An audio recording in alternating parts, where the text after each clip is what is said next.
Приветствуем всех любителей путешествий. Сегодня суббота, прекрасный майский день, и мы в белорусском городе Воложине.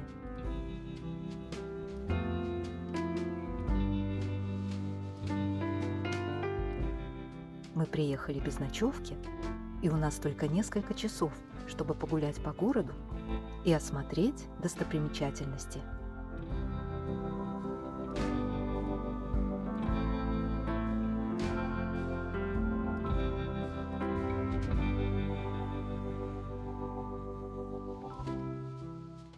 Мы покажем оптимальный маршрут, чтобы увидеть большинство знаковых объектов Воложина и расскажем о нем самое интересное.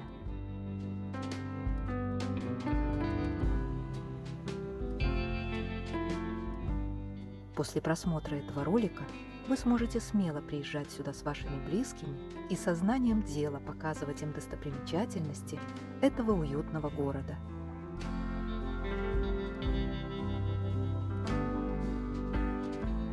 Ну а если вы не можете приехать, то тем более смотрите этот выпуск.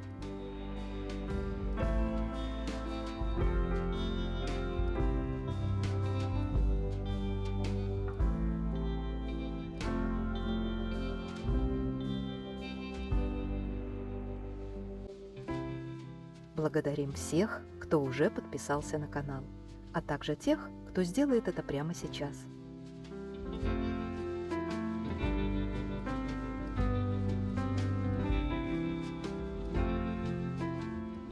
Пора начинать.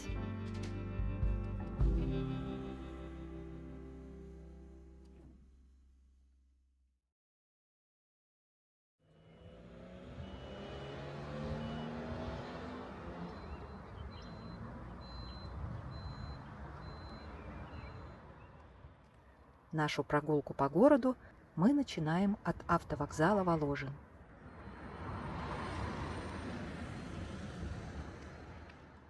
Этот небольшой городок с населением чуть меньше 10 тысяч человек расположен в 76 километрах от Минска, на трассе Минск-Гродно. Это необычная скамейка, изготовлена из деталей автомобиля.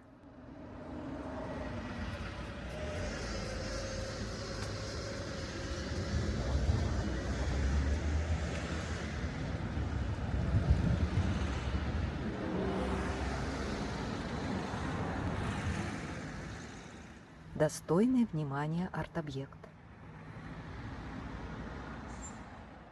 Идем вдоль улицы Щербины к смотровой площадке Воложина.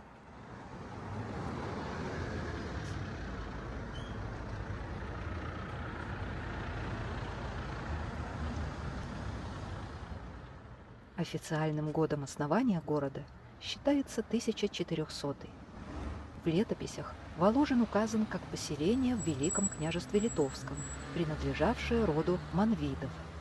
Соответственно, в этом году городу 626 лет. О происхождении Воложина есть несколько версий. Нам понравились две легенды. В одной говорится, что в древние времена перегонщики валов останавливались в этом месте на привал. Когда нужно было гнать валов дальше, они кричали на них: «Валы, жень!». Слово «жень» означало «идти».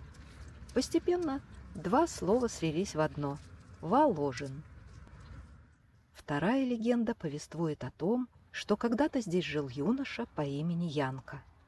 Но за силу недюжинную люди прозвали его Волод. О нем шла молва, что он никогда никому не отказывал в помощи. Парень женился, построил дом, но через некоторое время его молодая жена заболела и умерла. От горя Волод потерял интерес к жизни и вскоре тоже умер. Гербовое дерево – это металлическая конструкция, на которой развешаны гербы Минской области.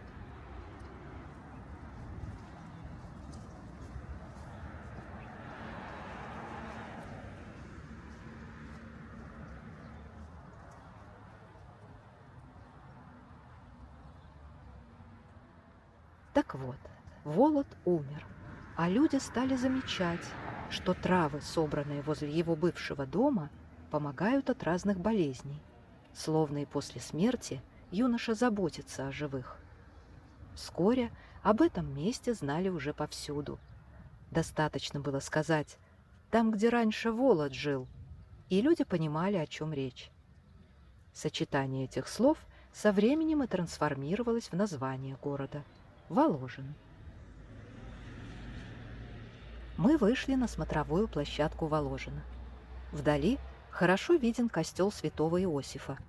К нему мы скоро подойдем. В течение 6 веков городом владели несколько знатных родов. Среди них были Манвиды, Гаштольды, Радивилы, Черторийские. А в самом начале XIX века у Адама Черторийского Воложин приобрел граф Юзеф Тышкевич за 100 тысяч злотых. Тышкевичи стали последними частными владельцами города. Многое из того, что мы сегодня увидим, связано именно с этим родом.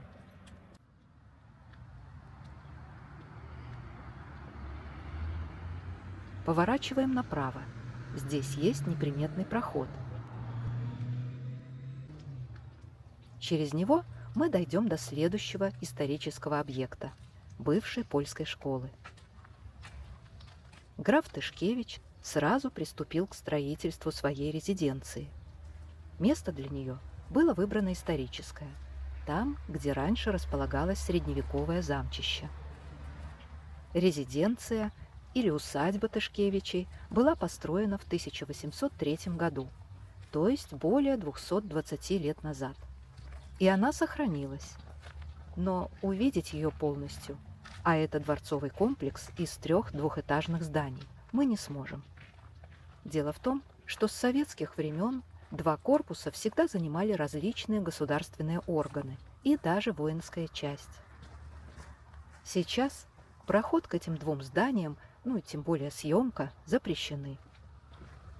И все же описать усадьбу Тышкевичей стоит, ведь это одна из главных достопримечательностей города.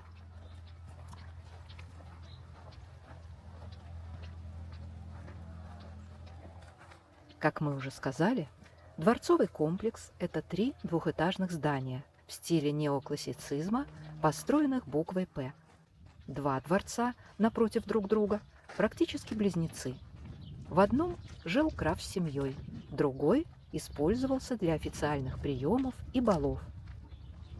В 3-м здании, расположенном перпендикулярно, находилась оранжерея, и мы о ней поговорим отдельно. Она как раз доступна для наружного осмотра. Мы вышли на перекресток улиц Ленина и Островского. Продолжим идти по Островского. К сожалению, судьба дворцового ансамбля оказалась незавидной и до советской власти. За то, что потомки Юзефа Тышкевича участвовали в национально-освободительном восстании в 60-х годах XIX века, имение было конфисковано и передано в российскую казну.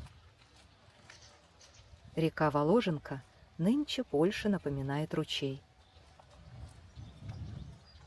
А мы тем временем дошли до бывшей польской гимназии.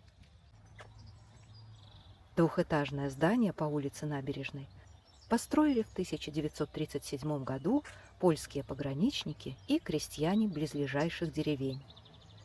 Но уже в октябре 1939 года Воложин оказался в составе БССР, и гимназия превратилась в среднюю школу номер 2. В годы оккупации здесь разместился немецкий штаб. После освобождения города школа продолжила работать, вплоть до 1980 года.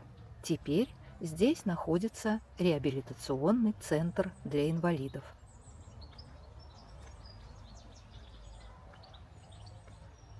По улице Набережной возвращаемся на улицу Щербины.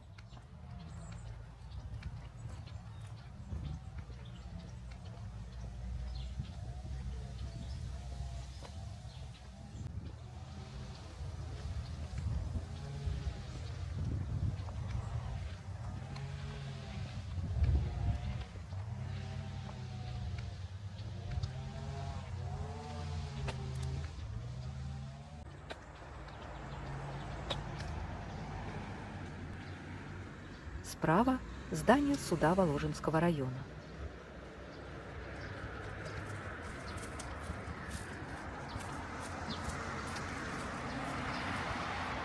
По улице Щербины мы дойдем до площади Свободы, бывшей рыночной площади.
Мы подходим к костелу.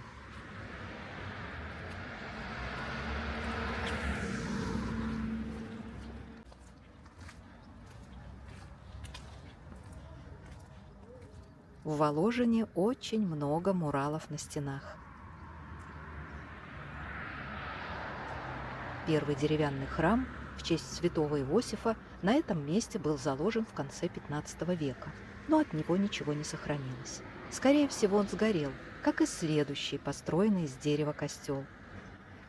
Этот каменный храм в честь святого Иосифа в начале XIX столетия приказал возвести новый владелец города, граф Йозеф Тышкевич.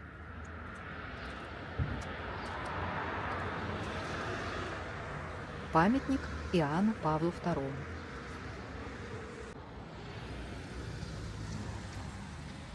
Строили костел с 1806 по 15 год. Сам граф не успел увидеть торжественное освящение храма, он умер в том же году, и строительство заканчивал уже его сын, граф Михаил Тышкевич. Площадь Свободы.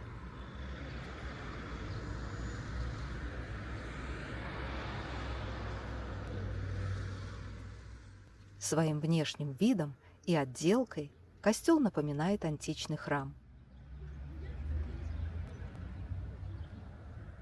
В полукруглых арочных нишах центрального фасада были размещены статуи 4 евангелистов – Луки, Матфея, Иоанна и Марка. В костеле был установлен орган. К счастью, он сохранился до наших дней. В недрах храма находилась крипта рода Тышкевичей. Там, конечно же, был похоронен основатель костела Йозеф Тышкевич. В 1829 году рядом с костелом появилась изысканная брамма-звонница с бронзовыми колоколами в 3 арках. В 1864 году, после подавления восстания Калиновского, костел был закрыт царскими властями, а затем его переосветили в православную церковь святого праведного Иосифа и серьезно перестроили. Тогда же из крипты вынесли прах Йозефа Тышкевича и других представителей рода. Только когда Воложен стал польским в 1919 году, костел вернули католической общине. В годы Второй мировой войны здание сильно пострадало. Заниматься его восстановлением советская власть не стала, а просто устроила в нем склад. Затем цех производства железобетона. Рядовая застройка 30-х годов XX века. Только в 1991 году занялись восстановлением и реконструкцией костела. Тогда же храм был возвращен католикам. Большая парковка с бесплатными туалетами.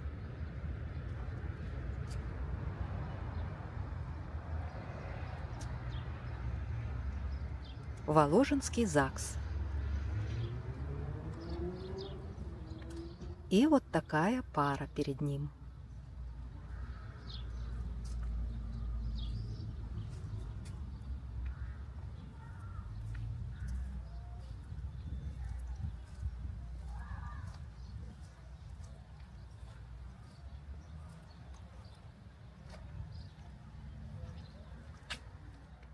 мы подходим к единственному доступному для осмотра зданию дворцового комплекса Тышкевичей. В этом корпусе со сферическим куполом располагалась оранжерея. Изначально купол был стеклянным, и здесь выращивались финиковые пальмы, ананасы и апельсиновые деревья, а также прочие необычные деревья, цветы и кустарники. Обо всем заботились выписанные из Варшавы агрономы и лучшие садоводы Воложина. Кстати, в зданиях дворцового комплекса функционировали водопровод и канализация. Помещения обогревали кафельные печи.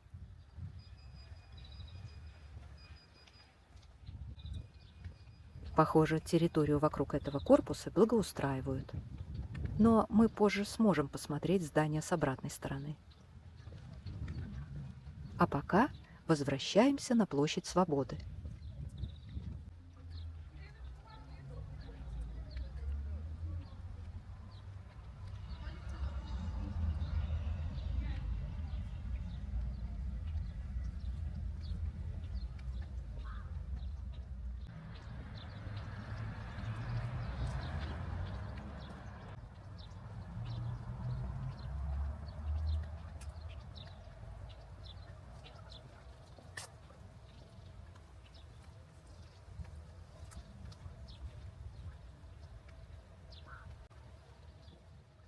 Впереди здание районной библиотеки. Когда-то там стоял самый красивый дом довоенного Воложина, напоминавший фасадом дворец Тышкевичей. Это был дом Малки и Мойши Перельман, построенный в начале XIX века. Здание администрации города. Памятник воинам-интернационалистам. Более 60 воложенцев участвовали в военных действиях в Афганистане. 3 погибли.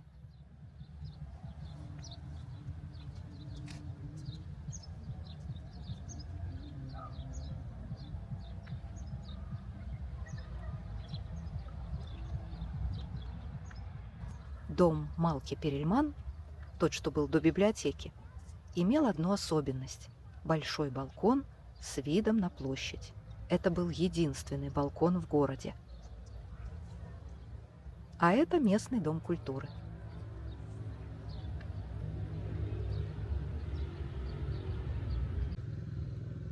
Стоит еще отметить, что на картах дом Малки Перельман указан по другому адресу.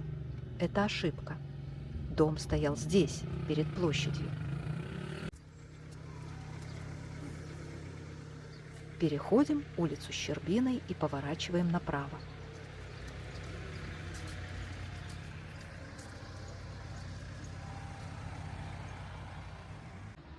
За Домом культуры поворачиваем налево.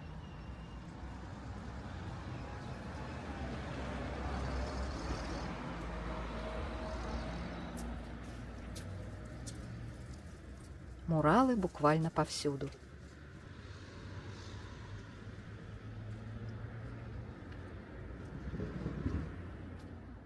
Здесь установлены 3 огромные монеты с изображениями главных достопримечательностей Воложина.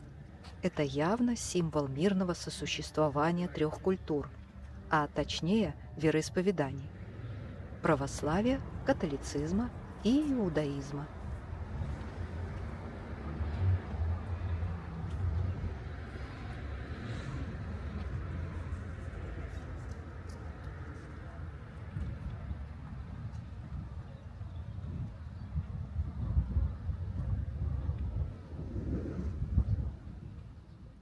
А рядом расположено здание бывшей Иешивы.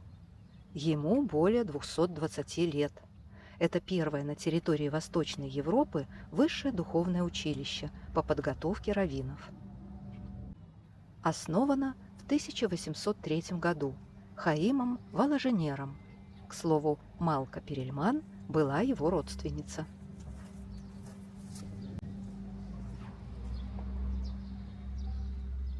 В этой ешиве подготовили более 400 студентов, которые затем отправились служить по всему миру. Благодаря этому местечко Воложин стало известно в Англии, Сирии, США, Израиле, Австралии и других странах. Иешива была официально закрыта царским правительством в 1896 году, но на деле она подпольно продолжала свою деятельность аж до 1939 года. В 1941 последние 60 учеников вместе с главой Иешивы и раввином были расстреляны фашистами. Теперь здесь еврейский музей.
Продолжим нашу прогулку по улице Некрасова.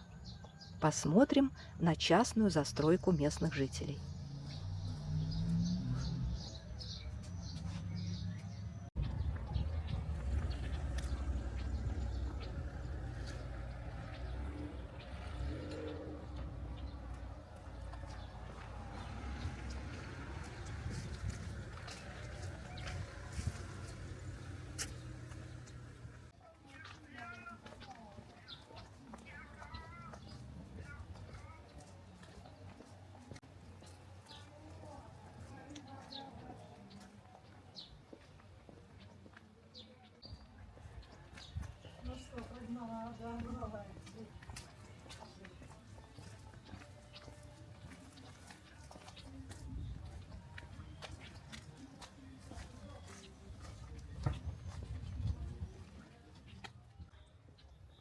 Мы вышли на улицу Энгельса, к старому еврейскому кладбищу.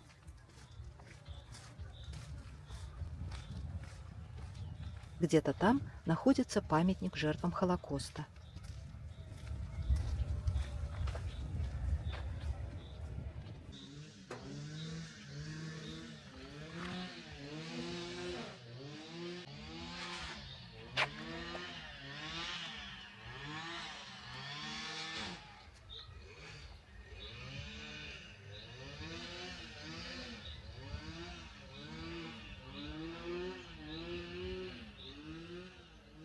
Вот такое заросшее кладбище.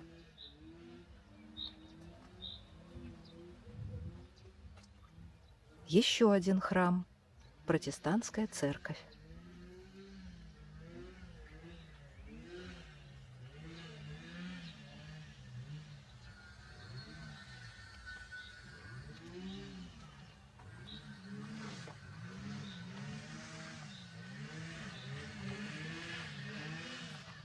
Возвращаемся в центр по улице Кирова.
Многие муралы появились на стенах города явно в последние пару лет.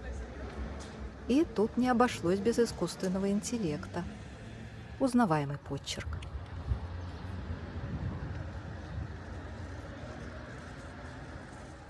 Мы снова вышли к площади Свободы. Поворачиваем направо на улицу Советскую. Примерно в 300 метрах отсюда находится местная сажалка или пруд.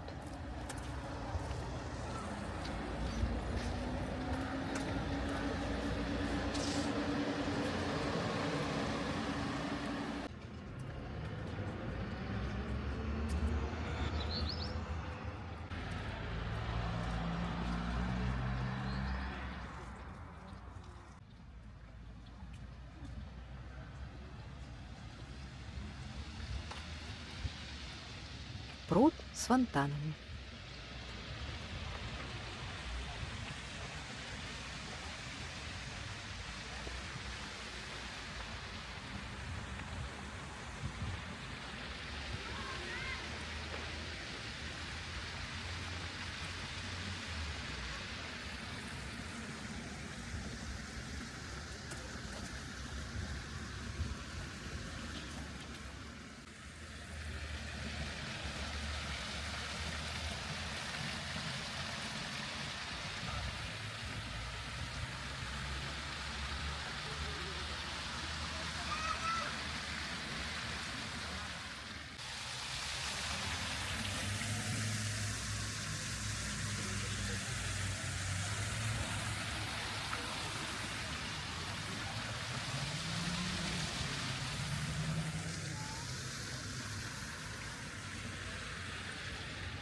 А это зимородок, один из символов Воложина. Птица занесена в Красную книгу. В Воложенском районе гнездится около 30 пар этих пернатых, и это одна из самых крупных популяций в Беларуси.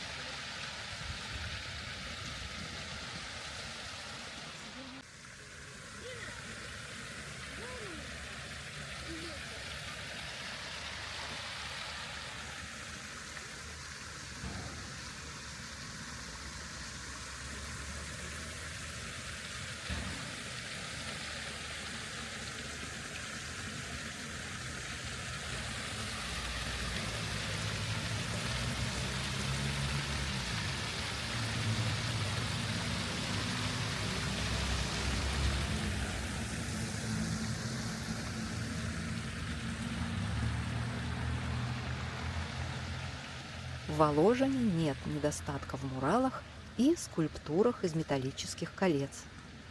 Хотя крупнейшее предприятие Воложина – это Воложенский льнокомбинат по первичной переработке льна.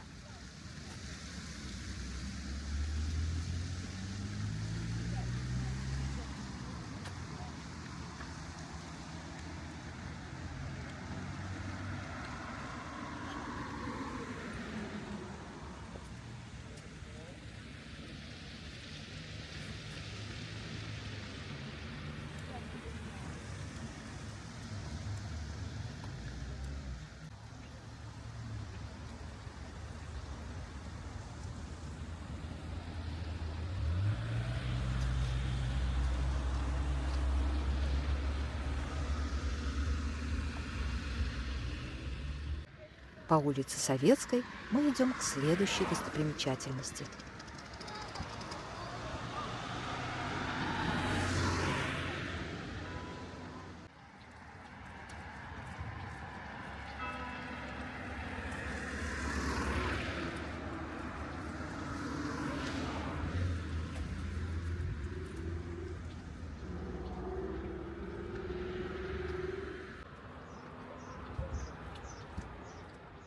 Подходим к православной церкви святых Константина и Елены.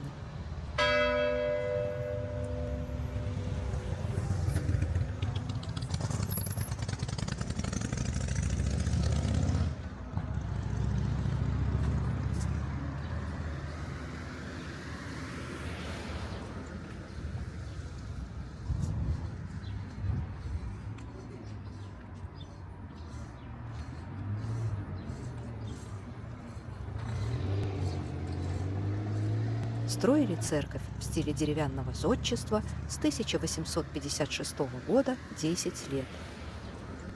Удивительно, но эта деревянная постройка чудесным образом избежала повреждений во время всех военных действий.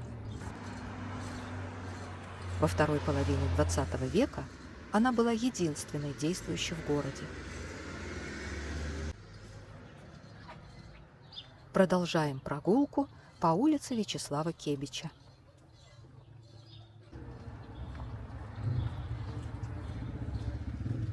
Детский сад. Всего в городе действует 4 детских сада, 1 гимназия, 2 средних школы и сельскохозяйственный колледж.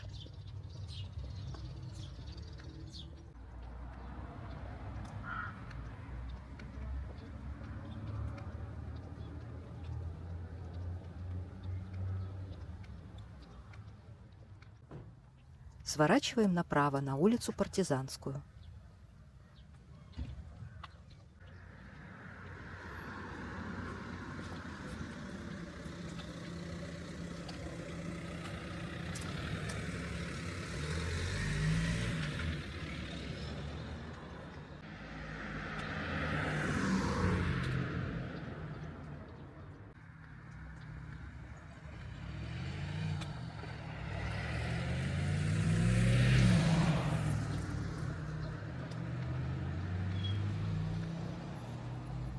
Слева начинается улица Максима Горького.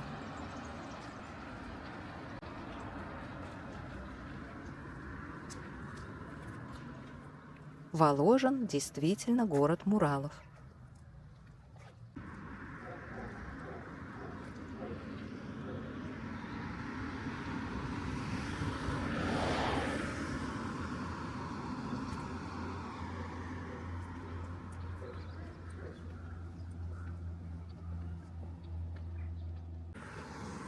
На нынешней улице Максима Горького сохранились несколько домов городской гарнизонной застройки начала XX века. Вот это двухэтажное кирпичное здание как раз того периода. Это бывший дом местного бургомистра Константина Шведа.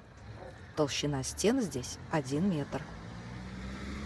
Во время Великой Отечественной в таких домах размещалась гестапо.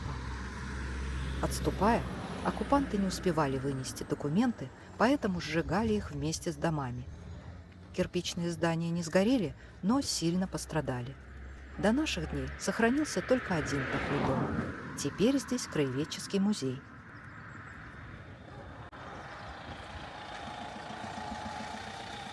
А на противоположной стороне стоит еще один дом начала XX века. Деревянная постройка с бетонными колоннами. Сейчас здание как бы облагородили сайдингом и отдали под общежитие для молодых специалистов Центральной районной больницы. Мы повернули на улицу Гагарина.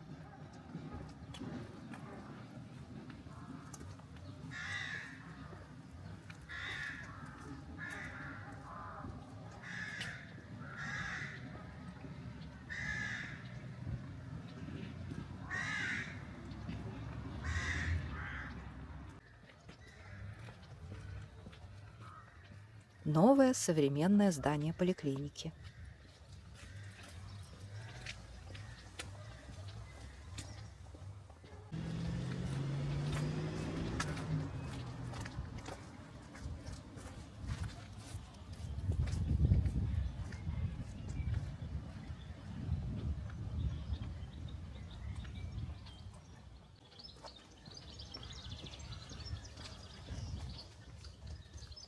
Яблоневый сад на территории инфекционной больницы Воложина.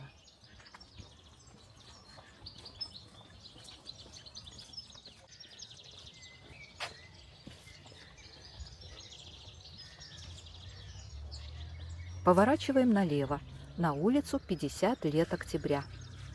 Здесь находится еще один объект стрит-арта – забор с муралами.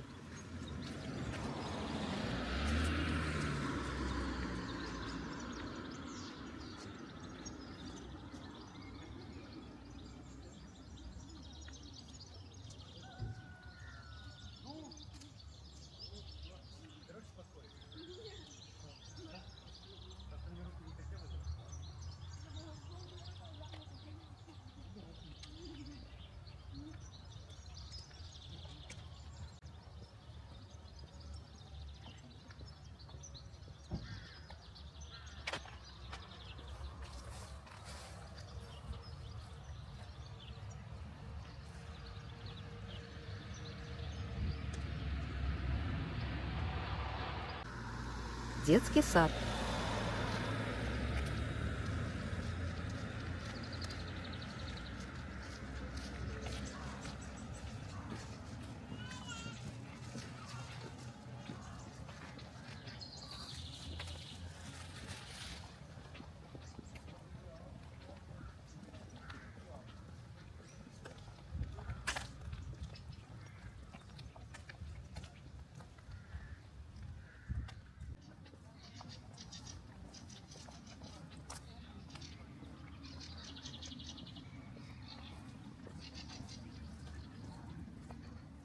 Мы находимся в спальном районе Воложина.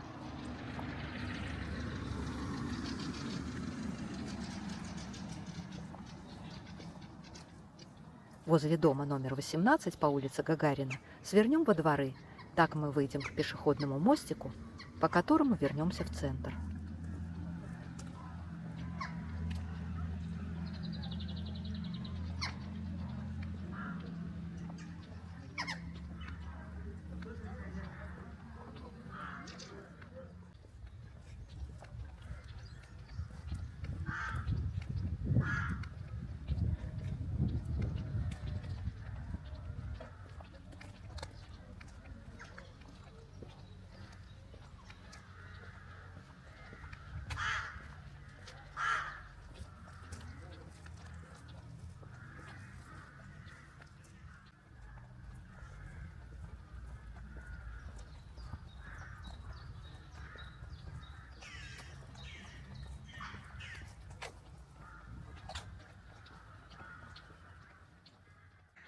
Впереди пешеходный мост и трансформаторная будка, конечно же, с муралами.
Местная гостиница.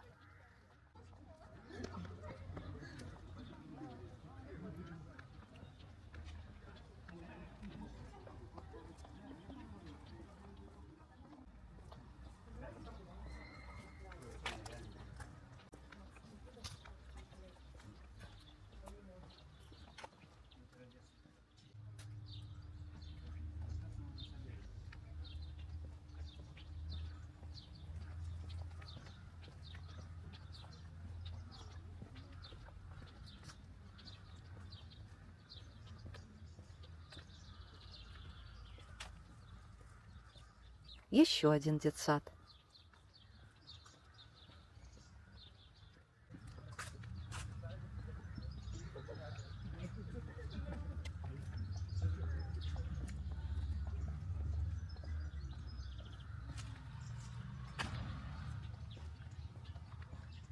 По этой лестнице мы выйдем снова к площади Свободы, где и завершим нашу прогулку.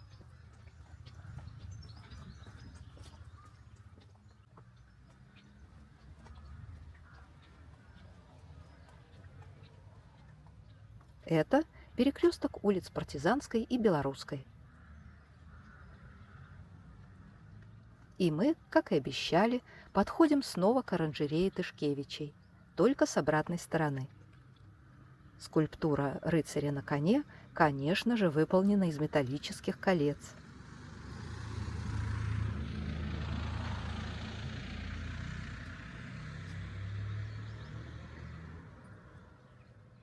А совсем недавно перед оранжереей установили волото из тех же материалов. Металла в Воложине, видимо, много.